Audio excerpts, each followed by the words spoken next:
असं म्हणत जरांगे पाटलांनी अखेर 9व्या दिवशी आपलं उपोषण मागे घेतलं। सरकारच्या वतीनं आंतरवली सराटी येथे पोहोचलेल्या शिष्टमंडळाला अखेर जरांगे पाटलांचं उपोषण मागे घेण्यात यश आलं।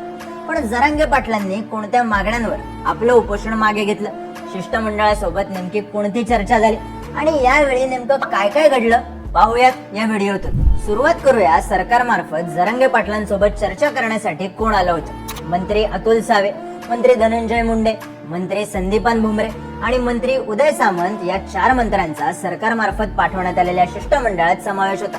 तर यावेळी व्यासपीठावर बच्चू कडू देखील उपस्थित होते।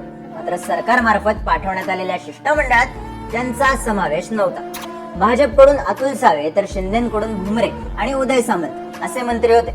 तर अजित पवार गटाकडून धनंजय मुंडेंना पाठवण्यात आलं होतं। थोडक्यात हे शिष्टमंडळ आखताना सुरुवातीपासून जरांगे पाटलांसोबत संवाद साधणाऱ्या गिरीश महाजन अथवा अर्जुन खोतकरांना बाजूला ठेवण्यात आल्याचं दिसलं। त्याचसोबत राष्ट्रवादीच्या अजित पवार गटाने सामाजिक बॅलन्स साधण्यासाठी ओबीसी असणाऱ्या धनंजय मुंडेंचा या शिष्टमंडळात समावेश केल्याचंही दिसून आलं। असो, तर व्यासपीठावर आज नेमकं काय काय घडलं, तर सुरुवातीला जरांगे पाटलांसोबत माजी न्यायमूर्ती सुनील शुक्रे व माजी न्यायमूर्ती MG गायकवाड यांनी संवाद साधला। आरक्षणाबाबत व कुणबी समावेशाबाबत असणाऱ्या अडचणी जरांगे पाटलांना समजून सांगण्याचा प्रयत्न या दोन्ही न्यायमूर्तींनी केला।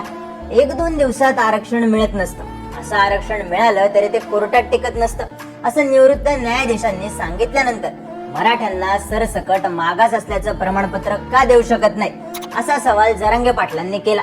यावर मराठा समाजाला सामाजिक आणि आर्थिक दृष्ट्या मागास सिद्ध करावा लागेल। हे सिद्ध करण्यासाठी सरकार एक आयोग स्थापन करेल। हा आयोग मराठ्यांना मागास सिद्ध करेल। कायदेशीर बाबी आणि यापूर्वी राहिलेल्या कायदेशीर त्रुटी दूर कराव्या लागतील, त्या दूर केल्या जात आहेत। त्यासाठी थोडा वेळ लागेल। मराठा समाजाला टिकणारं आरक्षण देण्याचा प्रयत्न सुरू आहे। आणखी थोडा वेळ द्या, नक्की आरक्षण मिळेल, असा शब्द न्यायमूर्ती गायकवाडांकडून मनोज जरांगे पाटलांना देण्यात आला। यावर सर्वेक्षणासाठी चालढकल करू नये, पुरावे असणाऱ्या मराठ्यांना ओबीसी प्रमाणपत्र देण्यासोबत सरसकट मराठ्यांना प्रमाणपत्र देण्यासाठी अधिकच्या संस्था लावून काम करा, अशी विचारणा देखील जरांगे पाटलांकडून करण्यात आली। याच वेळी जरांगे पाटलांनी मुस्लिम समाजातील काही घटकांना दिलेल्या ओबीसी आरक्षणाचा लाभ दिल्याबद्दल प्रश्न विचारला। माळी समाजाचा व्यवसाय शेती, मुस्लिम समाजातील बागवान समाजाचा व्यवसाय शेती, जाती भिन्न भिन्न आहेत। मुस्लिम धर्मात जाती आहेत का? तरी तुम्ही मुस्लिम समाजातील बागवान सारख्या समाजांना ओबीसी आरक्षणाचा लाभ कसा दिला? पुरावे नसताना आपण तेली, माळी, लिंगायत या समाजाचा ओबीसी प्रवर्गात समावेश केला। मग पुरावे असून देखील मराठ्यांना सरसकट दाखले का देत नाहीत, अशी विचारणा जरांगे पाटलांनी केली। यावर सुप्रीम कोर्टानं आता प्रोसिजर फॉलो करण्याचे आदेश दिले आहेत, त्या पद्धतीनेच आपल्याला काम करावं लागेल, असं न्यायमूर्तींकडून सांगण्यात आलं। त्यानंतर गुन्हे मागे घेतले जातील या आश्वासनाचं काय झालं, असा प्रश्न विचारताच उपस्थित पोलीस अधिकाऱ्यांनी सगळे गुन्हे मागे घेतले जातील, त्याबाबत प्रक्रिया देखील सुरू झाली असल्याचं जरांगे पाटलांना सांगितलं। यानंतर लोकांसोबत संवाद साधताना जरांगे पाटील म्हणाले की न्यायमूर्ती गायकवाड साहेबांनी आरक्षण दिलं, ते देखील स्वतः आले आहेत। मराठवाड्यात 13,000 नोंदी सापडल्या, पण त्या आम्ही नाकारल्या। पण आपली मागणी सरसकट आहे। समिती मराठवाड्यातच काम करत होती, महाराष्ट्रातील मराठा समाजाचं काय? या समितीनं राज्यभर काम करावं, सरसकट कुणबी प्रमाणपत्र दिलं जावं, हे सर्व महाराष्ट्रातील मराठा समाजाला मी सांगत आहे। संपूर्ण महाराष्ट्रात समितीने काम करावं अशी मागणी केली, त्याला त्यांनी ती मंजूर केली। जो वेळ दिला त्या वेळेच्या पुढे वेळ दिला जाणार नाही, एवढं लक्षात घ्या, असं सांगत उपोषण मागे घेत असल्याचं सूचक विधान केलं।